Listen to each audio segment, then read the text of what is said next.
کو بچاؤ مکی مدنی، ہم کو بچاؤ آقا، ہم کو بچاؤ آقا، ہم کو بچاؤ مکی مدنی، ہم کو بچاؤ مکی مدنی۔ آج دیکھو کچھ لوگ کہتے ہیں کہ یہ نعت خوانی سے کیا ہوتا ہے، نعت خوانی سے کیا کام کرتے دین کا، کچھ لوگ کہتے ہیں ادھر اب ابھی مجھے آپ نے جو کہا نا ذرا ان کو بتاؤ۔ آج سے 8 سال پہلے فقیر نے ان کا ایک کلام سنا تھا بچپن میں، اس کے بعد سے آپ نے ماحول میں مدنی ماحول میں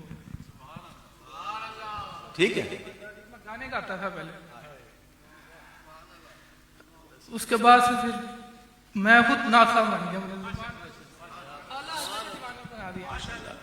دیکھو نعت خوانی سے کیا کام ہوتا ہے، ماشاءاللہ تو یہ کام ہوتا ہے،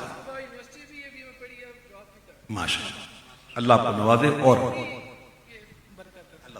نہیں تو نہیں، خیر نعت خوانی کی برکت کر اللہ نعت خوانی بس یہ جس کو لگ جائے بس استغفر اللہ، اللہ تعالیٰ مجھے بس نیک بنا دے اور مجھے میری بخشش فرماتے پروردگار۔ تو نعت خوانی جو ہے نا اس سے بھی بہت کام ہوتا ہے۔ میں یہ تو بچہ بھی مجھے نظر آیا، ایسے کئی کیسز ہیں میرے پاس الحمدللہ بڑے بے شمار، جن کو میں خود بھی جانتا ہوں کہ نعت خوانی میں آتے تھے اور بس بیٹھے ہوتے تھے اور بس ان پر ایسا رنگ چڑھ گیا کہ امامہ داڑھی نمازی سب۔ سبحان اللہ، یہ اللہ کے محبوب کا ذکر ہے بھائی۔ اللہ تعالیٰ اپنے محبوب کے ذکر کرنے والوں اور سننے والوں پر بڑا کرم کرتا ہے، یہ بات یاد رکھیے گا، بشرطے کہ اچھی نیت کے ساتھ سنا جائے، اچھی نیت کے ساتھ پڑھا جائے۔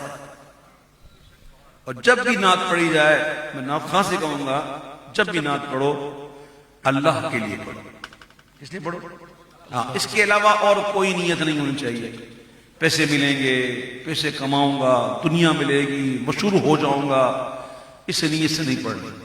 اگر اس نیت سے پڑھو گے تو یہ پڑھنا ہی گناہ ہے اس طرح، ہاں اور اس میں اگر پیسے مل ہی گئے نا تو یہ سب حرام ہوں گے، سب حرام، یاد رکھیے۔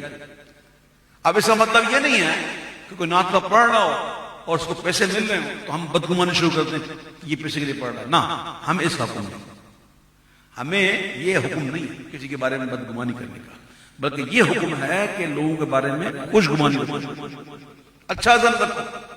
یہ مسئلہ تھا بتا دیا میں نے، اس کا مطلب یہ نہیں ہے کہ ہم بدگمانی شروع کرتے کہ یہ پیسے کے لیے پڑھ رہا ہے، نہیں، اس پہ گناہ گار ہو جاتے ہیں۔ اگر وہ نہیں پڑھ رہا پیسے کے لیے تو آپ کی پکڑ ہو جائے گی گناہ، کیا میں یاد رکھیے گا اس بات۔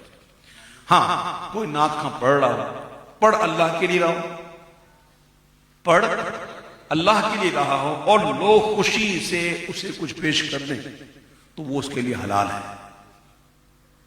یہ اس کے لیے حلال ہے، چاہے کوئی کروڑوں روپے دے دے، یہ اس کے لیے حلال ہوگا۔